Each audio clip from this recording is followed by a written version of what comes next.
I just want to start by speaking in my lingo, in words of my ancestors, the Darug people, and just do an acknowledgement of country for us before we kick off and before I welcome these wonderful men that have joined us to share some things with us today. So I just say, Warami Bami, Nubari Mari, Bayami Gunita Kunur, Nubari Mari, Nura Nura. Just want to say big love to everyone from whatever country you're joining in from today, whatever traditional country, and also say big love to our creator. We call him Bayemi in our language, and to Guni Takun, or to Mother Earth as well. So thank you all for joining us. My name's Stu McMinn. I am a Darug and Waka Waka and Gubbi Gubbi man on my father's side of the family, and on my mum's side of the family, we are First Fleet English. We came over for stealing a handkerchief on that side. So, but do need to acknowledge all sides of my heritage because I think it's important. Just want to go on and introduce today's session. And today's session really is about a program that's called Respectful Man. And I'll introduce these three wonderful gentlemen who know a lot more about it than me, and who are really great men working in this space. So if you just want to give a wave as I say your name, I just want to introduce Matt Cramer. And Matt's a senior practitioner, trainer and supervisor with Interrelate, and has been for the last 14 years. Prior to that, he spent 13 years at Channel 9 Sydney as a video editor, and his passion for photography and video creation is really prominent. Matt's also really passionate about supporting men to be the best version of themselves, not through a deficit perspective, but rather a strengths-based perspective. And there's something that's really important. Next, we have Mick Lee, who's a wonderful man, and he's also a family and relationship counsellor at Interrelate. He frequently works with perpetrators and victims / survivors of domestic violence, and has done so for the last 15 years. He's worked extensively with men, running programs internationally that are focused on supporting and challenging men to make the behavioural changes that are required to be the man that they desire to be. Their experiences give him the foundation to be able to work with families and relationships, to be a part of the team that developed the Respectful Man program. And last but not least, I'll introduce Chris George. Chris is a Nyampa Wiradjuri man, and he's the Aboriginal and Torres Strait Islander liaison worker at Interrelate on the Central Coast. He has over 25 years experience working in community education sectors as a teacher. He was a university lecturer, portfolio leader for the community liaison sector, and also teacher's aide, corporation director and volunteer, and he has a passion for creating change and empowerment within his community, and has been an active member of several community organisations, for example, land councils, ACGs, not-for-profits, cultural landscape groups, and has always strived for the inclusion and sustainability of Aboriginal people for our country, and for our practices. So thank you, gentlemen, for joining us and agreeing to be part of this session. I know I'm really excited about this session because I know the work that you guys are doing, and I get to tie into it a little bit, and it's actually been one of the honours of my life so far. So I just want to thank you for that and for joining in. And I might hit you up first, Mick, if you want to just maybe give us a bit of a background on what Respectful Man is, and maybe some of its origins and how, its conception and those types of things.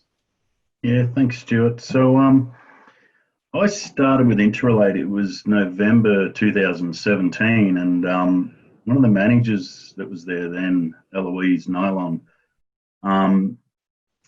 Eloise has worked in this field for quite an extensive period of time, and has done a lot of research on men's behaviour change programs and all, and has definitely seeked a lot of funding through government and all for support for programs like this. And she was sort of looking at Interrelate itself and thinking, where's this programs, that's going to really support men, especially men that use violence in relationship. And so it was myself and her and Matt that's on here today, another counsellor named Matt, and a few other practitioners that got together. And we started to think about, well, what is it that if we're going to create a space that supports men, what is it that we really want to do? What's our goal? And the main thing we looked at was, I don't know about any of you guys, but for me, I know that there's always a vision or a goal of the man that I want to be.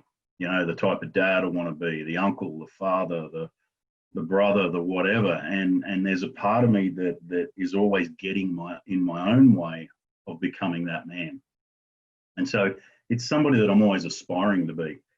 And one of the key parts that we looked at was we needed to create a program that would have a space for men that felt like they weren't being, I guess, told by the system that you are wrong, and it's not a program that's going to educate them. In a sense, what we were trying to create was more of a therapeutic group space that really created a safe space where they could kind of drop their guard and go to a space of vulnerability and share who they truly are. And there's different components we look at through the program, but the main goal was really to be able to just have that space where they're able to start to go reflective and look within and notice, instead of somebody or a system or whatever it is telling them that they're doing wrong or they're not a good man or they're whatever, that they could sort of switch on within themselves and start to see, I'm not the man that I want to be, or I'm not the partner or the father that I really, really want to be. And where is it that I know I need to change some behaviors, become more of integrity with myself and be more self-accountable to be that man? So we kicked off in Port Macquarie. It's still in its pilot stages, the Respectful Man program, because getting funding for some of these programs is challenging because we don't meet some of those key requirements that a men's behaviour change program might be looking for. So we've run, I think about between Port Macquarie and Taree, we've run, I would think, around 7 to 8 programs now. And it's definitely creating a space where I think anyway that relationships and children are safer for the men that have attended. What else is there that I could say with it? I guess it's just a really reflective space where we challenge them to have a good look at their behaviours and then create that space where they start to hold each other to account more. They're able to challenge themselves and each other around some of those behaviours. I might hand it over to Matt because Matt's got a little video that we want to share about some of the participants and what they've managed to get out of the program. And then Matt, if you've got anything you want to add there as well. Yeah. Sure. Thanks, Mick. And thank you, Stu. Yeah, just to echo what Mick was saying there, I think, often we talk about accountability. It's something that can be imposed on someone or forced from outside a person. Very different to a person who holds themselves to account and is, I guess, reconnected to, as Mick says, that man they want to be. So I have a little video here to show you, which gives hopefully a bit of more of an essence to what the program is. And we're going to hear from some of the participants who have finished the program. I think that's where the goal is in terms of really understanding what's happening for them. So with some luck, I'll share my screen and play a video that you can all see in here. Here we go.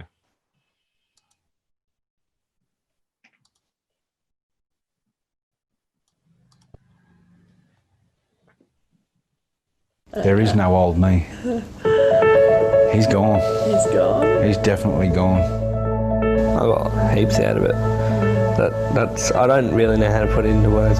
Do yourself a favour. Just go and do it. I was feeling so low, and I thought, nothing's going to change, or, and it was very, very hard on myself. I realised there was a little bit of a problem inside of me, I guess, that needed to be fixed and needed to be changed. And the more I listened to the group, the more I listened to myself, the more I listened to just things around me, things slowly started to change. The Respectful Man program is designed to challenge men to, I guess, have a look at themselves and see if they are being that man that they want to be in life. I guess the main goal out of it more than anything is to support men to find a level of self-accountability with themselves. We go into a therapeutic group process where it's not just the men looking at PowerPoint slides or handouts and being educated about how to be a man. It's about men sitting down and sharing their stories. You might have, reservations about going, but it's helpful. It's a welcoming space.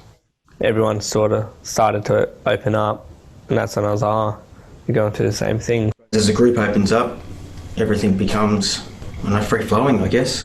I like listening to all the stories and feeding off that, the camaraderie. You can always visualise different pieces of other people's stories, and you know right there and then when it hits you in the face and you go, yeah, that's me. What I find is when men are able to sit in a circle together and there's a space of confidentiality, trust, respect and rapport, and more than anything camaraderie, that they're able to actually drop their guard a bit more and share the real truth of what's going on, not just what they think everyone wants to hear. I heard a story from one of the boys and that's when the penny dropped, and that's when it hit me, and I thought to myself, you're not a very nice person. I'm not a very nice person. I used to be that person that lashed out all the time and couldn't control when to stop and all that sort of stuff, and now I can actually pull myself up, and I even parent different now, so. Kind of wake me up. In the past I was always, it's someone else's fault or this, and then something triggered and I just went, no, I need to start being accountable for me and my actions and what I've done. Looking back now, I realise how painful it was, and doing little positive baby steps. Instead of the system telling them that they are wrong, it's about them waking up in themselves about how they are doing certain things wrong in their life, and only they can make that change.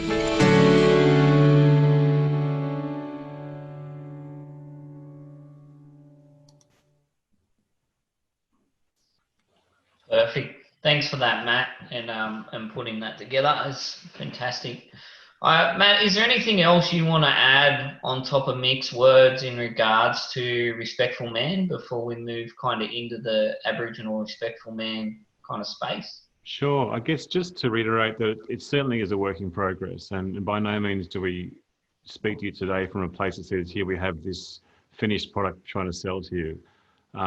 It really is a work in progress, and we've still got so much to learn about supporting guys and creating that space, and every group is so different. I think inevitably whenever we start a group, we're more coming from a place of not knowing than a place of knowing, and just being present to the guys. So yeah, really hoping to hear some thoughts from all you guys today around your experiences and thoughts around working with men, and I guess thinking about the video, what might have inspired you out of that, or anything that comes forth would be awesome to hear. So thank you. Cool. And just before we move on, we have a question from Greg, and Greg's just asked, does the program deal with male victims of DV? Yeah, Greg, good question. I think that's one of the key parts with the Respectful Man that is different is the main goal that we look for when putting the program together is we're trying to create a safe space for these guys to really open up and be themselves. And what I find is by having a broad range of guys, they're able to really get to hear each other's stories and understand, that's what it's like on the other side of the violence. And so I guess more than anything, I want to say that it's not just a program that focuses on men that use violence. This is a program that focuses on just men understanding and hearing each other's stories about what it's like to be a man, what it's like to be a boy growing up, and the impacts of family relationships, separation, and all these things that help sort of mold them and sculpt them into the adult they are to this day. And when they just hear those stories, they start to, I started to see, wow, you know what, I'm not alone here. And there's things I can look at I've done in my life that I know I'll never do again. And there's other things that I can see, wow, I'm holding myself back from doing. So I hope that answers your question anyway. But I definitely find having a mixture in the group really helps the men. Yeah, fantastic. I think Peter wanted to ask something. Just need to unmute yourself, Peter. Just press cool. Thanks very much. Yeah, look, I was going to just check in with Matt and Mick. Just interested in sort of your initial engagement with the guys. Like, were they referred to you? And how much sort of one-on-one did you spend with them before kind of the group started, in terms of, I can imagine that you met them first individually and they kind of there had to be some sort of engagement with yourself to then move on to the group? Or can we just hear a little bit about how did guys sort of come into the group? Yeah, I can speak to that. So basically at Interrelate, we have a children's contact centre where parents do either supervised visits with their kids, or they do a changeover where parents are in high conflict. So we did get a few referrals out of the contact centre where dads weren't seeing their kids. Might have been through domestic violence or drug and alcohol use or a variety of reasons. Also referred through counselling. Other services in our area who got wind of the program also have begun to refer people. And even the courts, the family law courts, have also referred clients to us. One of our stretches, I guess, and that's a Mick word, he uses that word stretch a lot to refer to when we get sort of pushed and you know, to our limits a bit, has been, who do we let into the course? You know, as it turned out, we've only had to turn one guy down whose behaviour was just, I don't know how you describe it, but he didn't show us any signs that he was going to be able to sit in a space with a group and participate. But we've stretched ourselves, haven't we, Mick, with some of the participants we've let in who I thought perhaps was on the edge of suitability, and that's been my learning edge too, is you know, connecting with guys who are really struggling and providing that space for them. Perhaps I've never had that space before where they've actually had someone to listen to them. Typically we only do probably a single intake, maybe a follow-up if there's some further questions or things we want to check out, but typically we start the group with pretty much most, if not all, the guys who have signed up for it, and away we go. Great. Thanks, Matt. And I love the fact that, there's a spot there where most men that hit over that line would be pushed out and said aren't suitable for a program, but we're actually stretching ourselves to include those men and having to also maintain our skill set or your skill set in order to actually push through that and help those men or assist in that process of them moving through their emotions and their level of interaction with the program as well. I'm just conscious I've got Chris here as well, and Chris is going to be instrumental in setting up the Aboriginal Respectful Man. And Chris, would you mind giving us a bit of a background as to what Aboriginal Respectful Man might look like, and also how we looking at building on the stuff that these guys are doing in Respectful Man? Sure thing. Thanks, Stewie.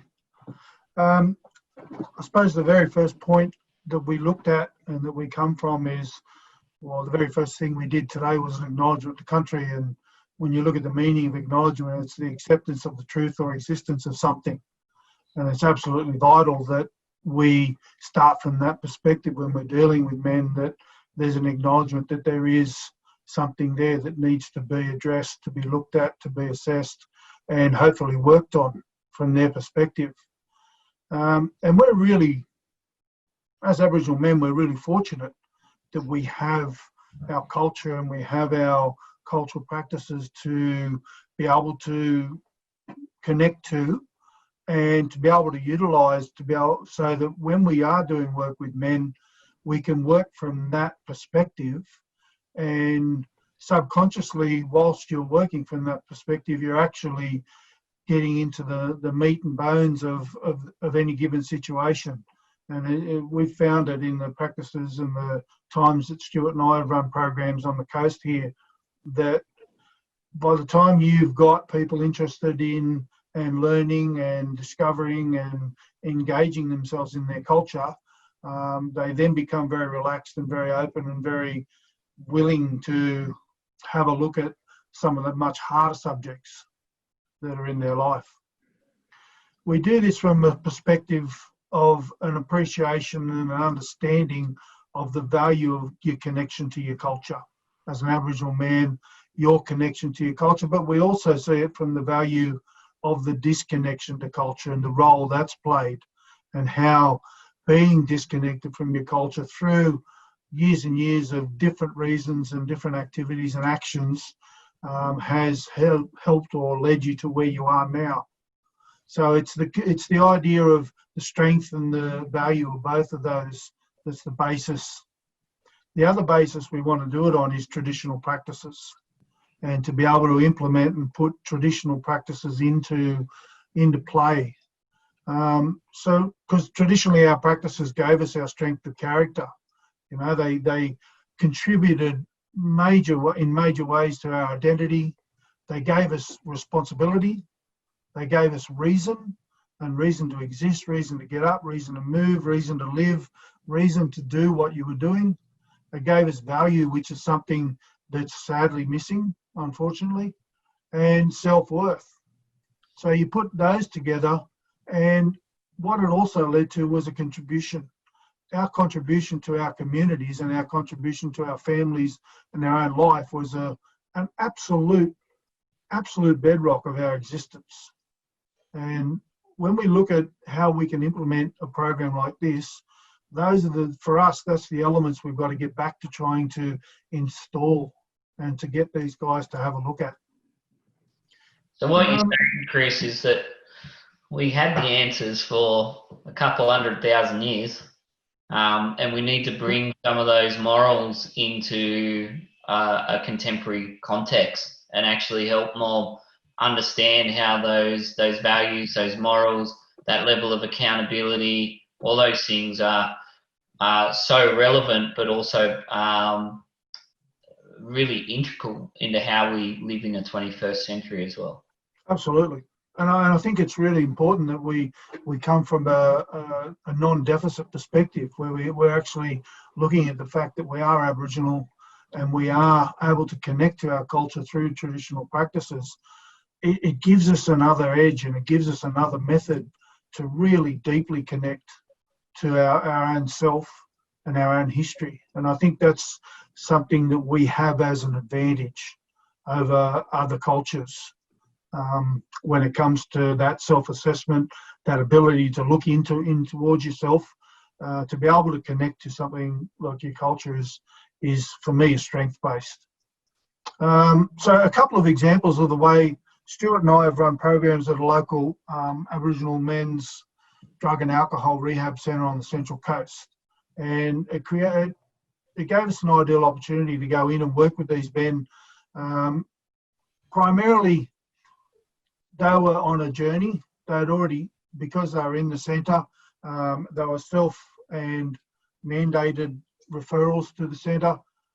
Because they were in there and they were starting on the journey, it was an ideal opportunity to come in and work with them about self-exploration.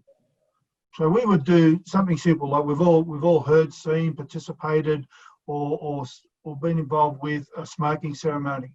But it's the element of taking it to that next level of value and inclusion and relevance.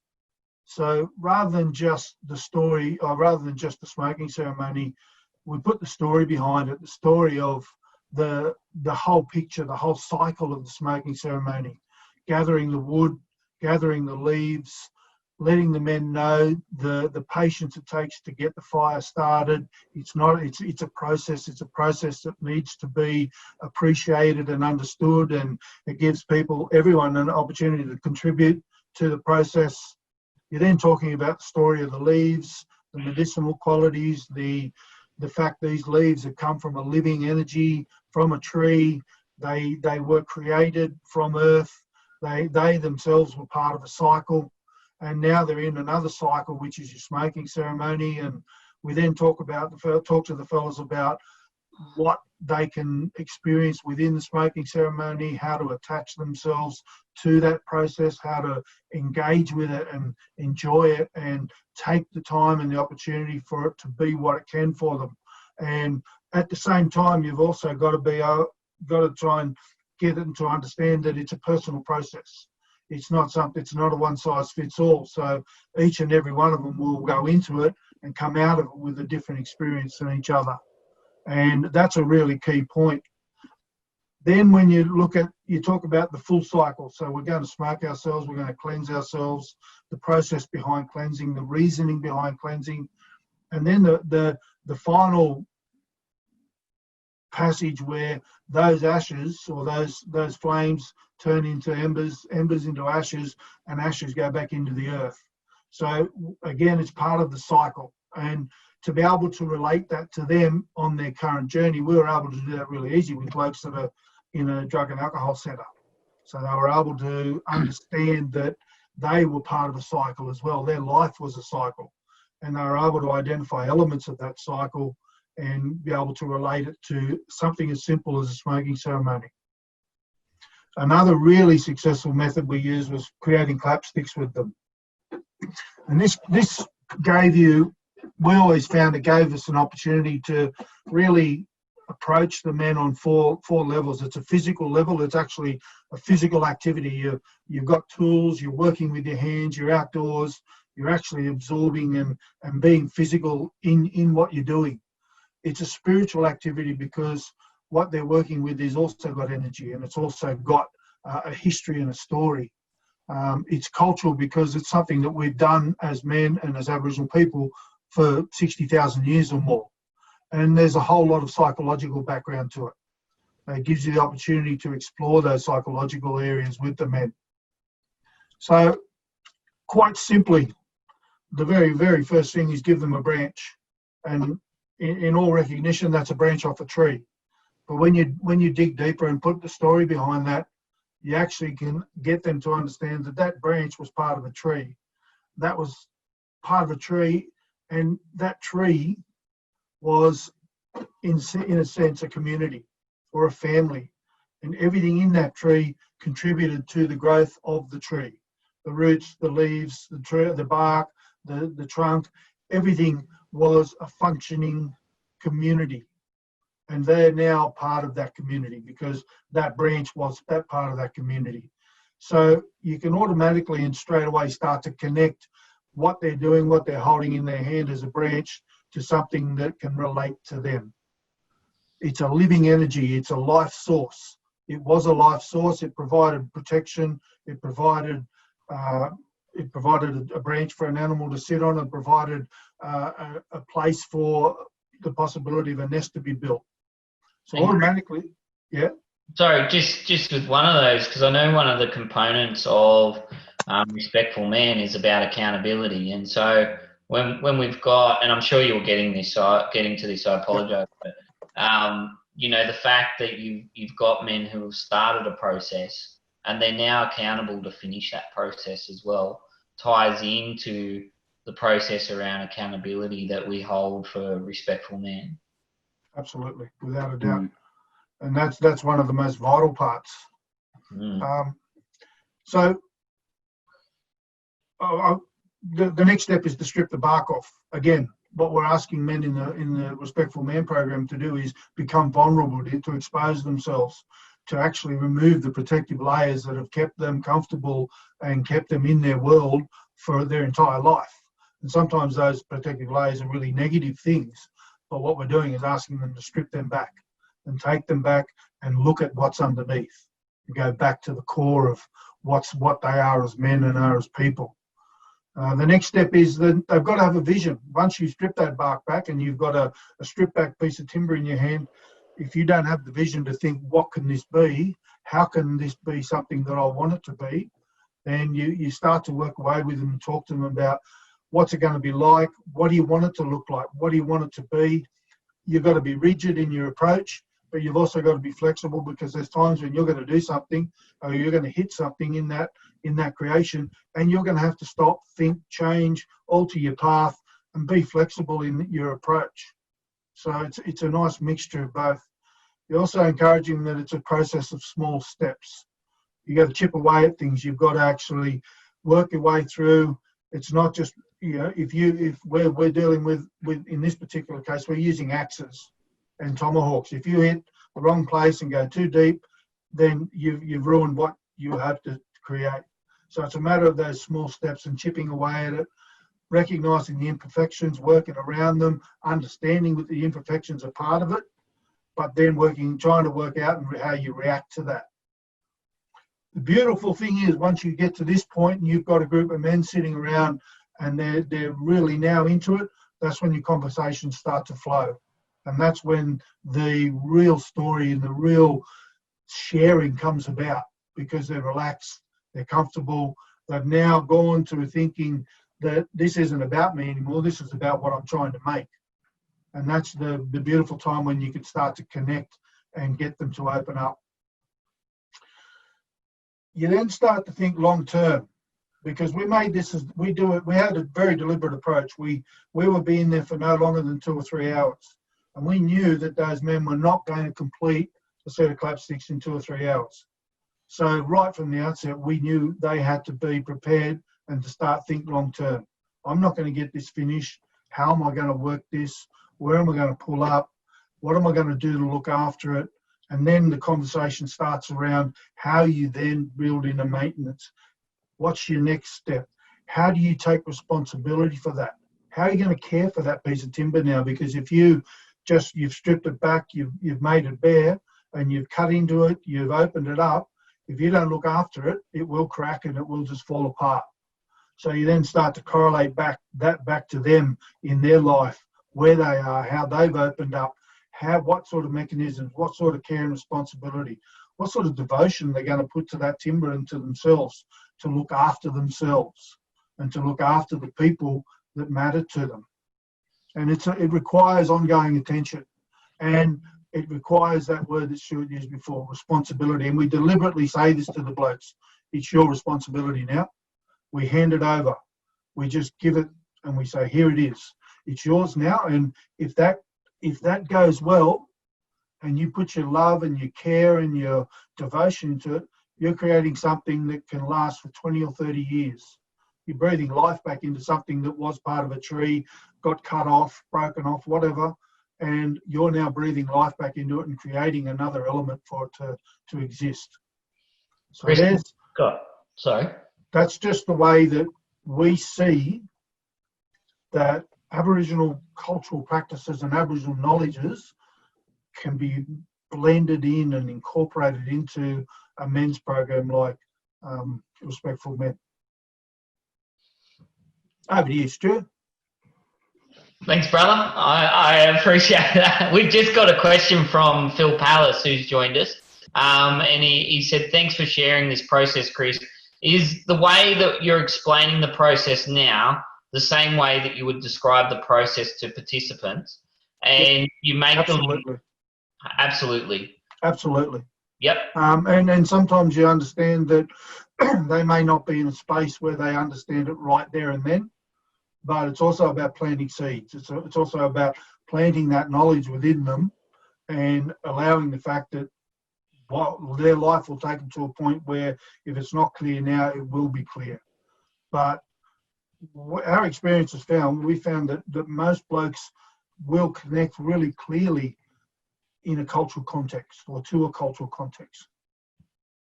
I think you're right. I think it hits something to our spirit when we start to embed cultural practice into our programs, and when we start to utilise the knowledge that's been there for hundreds of thousands of years, it just talks to our spirit. And as you can see, how it's so easily bringing that practice across into how they can hold themselves accountable, and that can relate to their family relationships, their relationships with their children, right across the board. Thanks for that in-depth explanation, Chris. I want to open it up a bit to everyone, because I think it's really important that Maddie kind of made a point earlier that we're definitely early in the journey when it comes to Respectful Man. And is there questions or comments people want to make around some of the work they do or what they've seen work with Aboriginal men in this space, or what they think about the program or what they've heard so far? You know, anything along those lines. Does anyone want to jump in?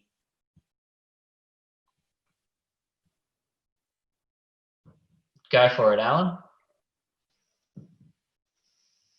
Thank you so much, Michael, Matt, and Chris. It was great to hear, and amazing work that you're doing. I had a quick question around if and when you kind of connect with an Aboriginal guy who has lost contact with culture, and is there, have you connected with someone who even the smoking ceremony perhaps is still too distant from them to be a really powerful spiritual connection, but also that the analogies are so powerful that you use, in terms of the wood and how you look after it. But my question is really just around, I guess, anyone who is sort of, so traumatized potentially that even the smoking ceremony requires some pre-work, and what do you do there with them? Do you want me to talk a bit about that, Chris, or you got it? To be honest with you, what we would do is, well, the short answer is the blokes that we've worked with at the Glen, as I said, are on a journey already. So they've not gone there to connect with culture. They've gone there to go through and go through a process of alcohol and rehabilitation. But what they're doing is that recognition. And what we found is, as soon as a man is open to recognition, he's open to acknowledging the fact that he doesn't have that cultural connection. And surprisingly, but enjoyably, we've had so many blokes walk up and say that to us. I know nothing about my culture, Hunk. I know nothing about my culture at all, bro. But can I do this? Can I jump in? Can I learn? And for us, the moment they acknowledge that, they've opened the door to learning, and they've opened the door to acceptance of culture. So yes, we've watched them. They're really quiet. They're really tentative about being involved in something like a smoking ceremony. But we also know the power of the group and the power of the confidence that they gain from other people around them, that they either know are in the same boat as them, or they start to pick up their confidence from people who are confident in their cultural knowledge. So a lot of it we don't have to deal with. We have to facilitate and make a judgment and put a word in here and there. But the vast majority of it is them going through that learning themselves, or that ability. Does that make sense, Alan? Yeah, it makes perfect sense. I mean, you're also picking them up. They've already taken one step in to be involved in the initial program in the first sense. But also it feels like something that, Michael, we were talking about just before the group started, is that no matter where we come from, we all have an innate connection that sometimes just being part of an experience or a group just, feeds. And for us, we were talking about just getting out into nature. We all connect with our deepest, truest self, and that's also where culture exists. I guess. And the fact that they may not recognise it as a spiritual connection initially is cool. The fact that they recognise something within them that's in their gut, that's in the way they feel, that's given them a sense of energy and enjoyment, and that's the starting point. And then eventually they may get to the point where they recognise that is actually spiritual connection. Right, thank you. And just to add to that, I'm sure Michael and Matt will jump in here because they've got really in-depth experience running these programs, is that this is a journey that everyone is on together. And so people walk that journey together. And sometimes that may take a little bit more work for others, and other times it might be easier. And so it's just helping people travel on that journey. Do either of you guys want to talk a little bit about that?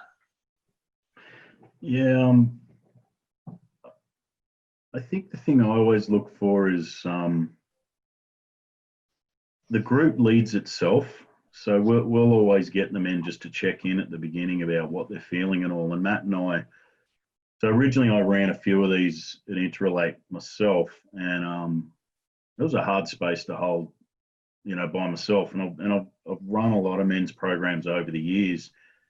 But normally, you know, I've got a leader team of about, say, 3 or 4 of us, and we've got a staff of about 50 to 60 of us. So to hold a space for 10 guys that are quite challenging around behaviours, it was challenging.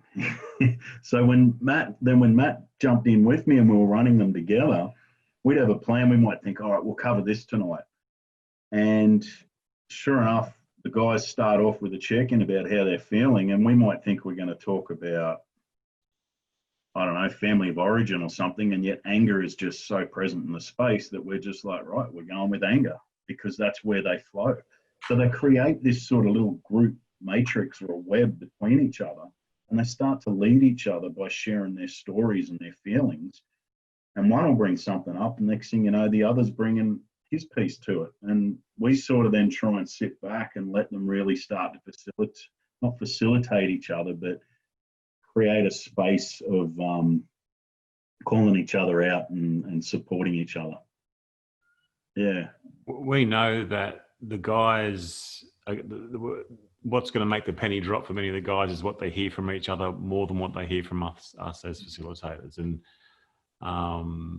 that's our job, is to support that process.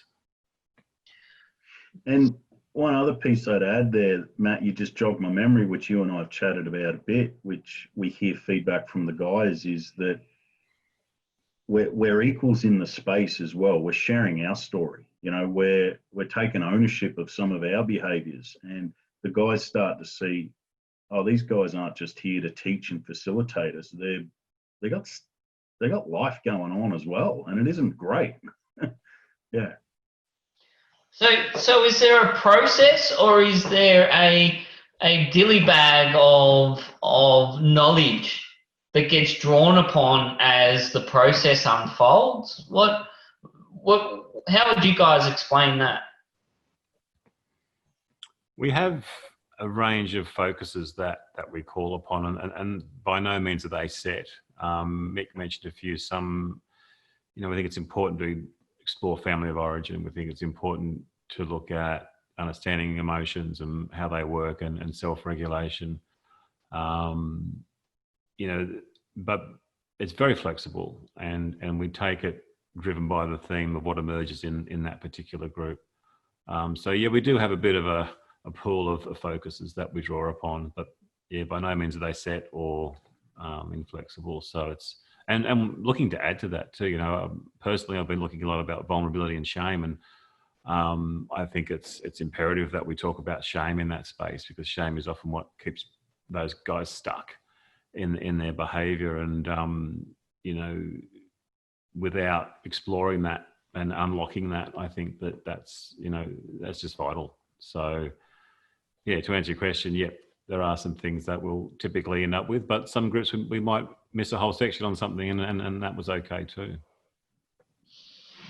Yeah, well, I'm just focusing here. Jeremy's written in and said, Chris and Stu, great to hear that you've engaged with the Glen boys. They're a good bunch of blokes. And we work closely with them in our work here. They always attend, engage in our annual suicide prevention and mental health event on the harbour. So is that with Babana there, Jeremy? Yeah, so Babana, we hold this event every year. You guys are invited as well. It's open for men, women, Aboriginal, non-Aboriginal people. I think we've locked in the 20th of November this year, so the week after NAIDOC. Take people on the harbour for cultural reasons as well. Also, once they're there, they can't get away, so we can talk about mental health issues. They can't swim back to the mainland. But it's one of those things that we hopefully invite people like you guys in Interrelate, for example, come along and talk about this program. Yeah. Talk about mental health issues with our people. It's really important to have a yarn like that. And like Matt just said about the shame, talk about shame. Acknowledge that and let's talk through that. Little things like that is really important. And the boys from the Glen, they've been part of us, our events for a number of years now. And Glenn Collis is a great bloke, good friend of ours as well. Awesome. Thanks, Jeremy. And there, I think, possibly is an idea, Chris, of when running the program, how to tie into other organisations that are doing stuff that we can take them on a field trip or a day trip to tap into someone like Babana and other. I know Rick Welsh does great work down in the men's shed as well. So there's probably opportunity for that kind of stuff as well. We're nearing to the end of our time. Peter, go for it. I'm just going to unmute. Thanks very much. Just interested, Chris and Matt, anyone else. I really love the sort of the process of that sort of the branch and all the smoking ceremony and going through all those kind of stages, which are physical, and you know, you can engage men, and then you know that sort of connects with other deeper issues. I'm just going to ask for your impressions, sort of running a group of men that have Aboriginal and non-Aboriginal men in that group. I'm just going to get your sort of insight into, you know, do you think, how do you manage that? You know, I have had limited experience working with Aboriginal men, but we're trying to support an Aboriginal men's group. And I've sat in and I've just tended to sit back out of the circle, and then they'll invite me in. And sort of what I guess I'm trying to say is, how effective do you think is a mixed group, and can you still do cultural practices in it, or would that be inappropriate, and how would you see that working out? Just getting your impressions. Does that make sense? Yep. Well, just specifically on the groups we did at the Glen, they were Aboriginal, non-Aboriginal. It's predominantly an Aboriginal men's rehab centre, but they have non-Aboriginal blokes. We never had any issue with the Aboriginal fellas inviting or you know, allowing non-Aboriginal fellas to participate. Yeah. From my perspective, and I know I'm pretty sure from Stuart's, we genuinely believe this knowledge, our cultural knowledge, is relevant to a lot of people, to all people. Our learning, our knowledge it's got its roots in such logic and such truth that people of all races can get learning from it, can get value from it. So we never had an issue with that. If we were running it in a community, you would then approach the group itself to see what their feelings were about non-Aboriginal participants. Because you've always got to be careful of the fact that as much as the Aboriginal blackfellas are empowered because it's their knowledge, you also got to be very aware that if they're not comfortable in their own cultural knowledge or their own position within their own culture, having non-Aboriginal people in there may not be the best. Yeah. So it would be a matter, from my perspective, of checking in and making sure that the group dynamics are happy with that. Yeah, I agree. I think it's about checking in with your group and finding what's right for them. And, you know, it's always really important for me personally, to empower Aboriginal men when Aboriginal men are there. But I've never seen an issue with people wanting to share. Obviously, there's a level of what would be shared. So, you know, at times you probably wouldn't go deep into law and ceremonial practice if people haven't been through those practices. But you would definitely share the elements of smokings and those types of things. Greg, I just thought you had your hand up and you want to ask a question. Yeah, I'm sorry. I'm just a bit responding to what Peter asked. Yeah, I've been in situations where there's been like 50 men doing men's work for a few days, and they're all white and they do smoking ceremonies. And I've been really conflicted a little bit by that. When they actually, I felt uncomfortable in that situation. So I think that's, Peter's question was very good, and I'm glad he asked it, because I've found myself in those situations. And I think if something is led by Indigenous men and I come along, I feel really honoured to come along, but they're driving the agenda and I'm following along that. But I have seen it the other way around, where there's been non-Indigenous men like creating these things. And I don't know, it just, I don't have any solutions. It just sort of conflicts me a bit too. Yeah. I think there's a powerful point there, Greg, and I think it's about intuition as well. If something doesn't feel right, then it's probably a good idea not to be part of it, because it's just not working for you or it's not right for you. And if I guess we're going right into cultural appropriation and things like that now, that I'm conscious we have another session coming up with Lomas on the work they're doing around camping on country. So I don't want to go too far down that rabbit hole, but I wonder, I think that's such a pertinent conversation to have. And I'm hoping that these series that we're starting now are actually just the foundation for some bigger conversations to continue on. But I think there's times, like, for example, I know non-Indigenous men that have been through ceremony, and they practice culture, and it's their whole ethos on life, and so therefore it's just like going to church for them, I guess. And again, I don't want to open this up too much. So I think that's something to wrestle with, is when is that appropriate? When is it not appropriate? If people are selling it and making money off it, I go, that's probably not appropriate. But it's a definite great conversation to be having, and I would love to continue that at some point. But thanks for jumping in. But I think for me, it's about intuition, and talking about to the Aboriginal men or women or people that you're connected to, First Nations people, and how they feel about it as well, and then finding where it sits with you.